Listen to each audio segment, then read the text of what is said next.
Hello friends, hi, welcome to Meena sweet home. எல்லாரும் என்ன பண்ணுறீங்க? நல்லா இருக்கீங்களா? நல்லா இருக்கீங்கன்னு நம்புகிறேன். இன்னைக்கு நமக்கு லீவு தான், குட் ஃப்ரைடேன்றதுனால நமக்கு லீவு. சரி, இந்த பதிவு எதுக்காக தெரியுமா?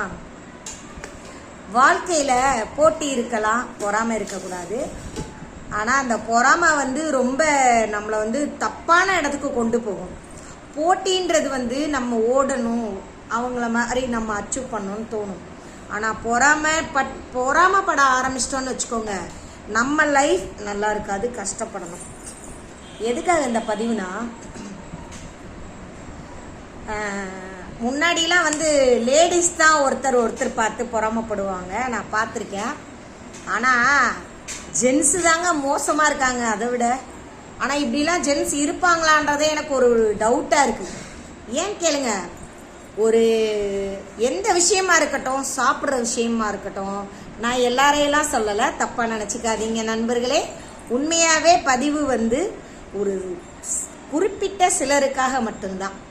சாப்பாடு விஷயமாகட்டும், ஓசியில் கிடைக்குதுன்னு இருக்கட்டும், அலையிறாங்க பார்த்தீங்களா? படையப்பா படத்தில் டயலாக் கேட்டிருக்கீங்களா? அதிகமாக ஆசைப்படுற ஆம்பளையும் அதிகமாக கோபப்படுற பொம்பளையும் நல்லா வாழ்ந்ததா சரித்திரமே இல்லைன்னு. அந்த மாதிரி அதிகமாக அடுத்தவங்க இதுக்கு ஆசைப்பட்டா வாழவே முடியாது, சரிங்களா? கடவுள் நம்மளை எங்கே கொண்டு போய் நிப்பாட்டணுமோ அங்கே நிப்பாட்டிடுவாங்க. அதுக்காக தான் இந்த பதிவு. தயவு செஞ்சு உங்களுக்கு தெரிஞ்சவங்களுக்கெல்லாம் ஷேர் பண்ணுங்க.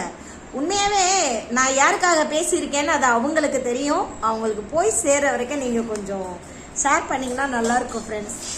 அப்புறம் நம்ம சேனல் அப்படியே சப்ஸ்கிரைப் பண்ணிட்டு போங்க, நிறைய வீடியோ பார்க்கலாம், சரிங்களா? நாங்களும் கொஞ்சம் காசு சம்பாதிப்போம், சரிங்களா? பாய். கொஞ்சம் மனசில் உறுத்தலாகவே இருந்தது இந்த வீடியோ போடணும்னு. இன்னைக்கு தான் நான் போட்டிருக்கேன், சரிங்களா? பாய்.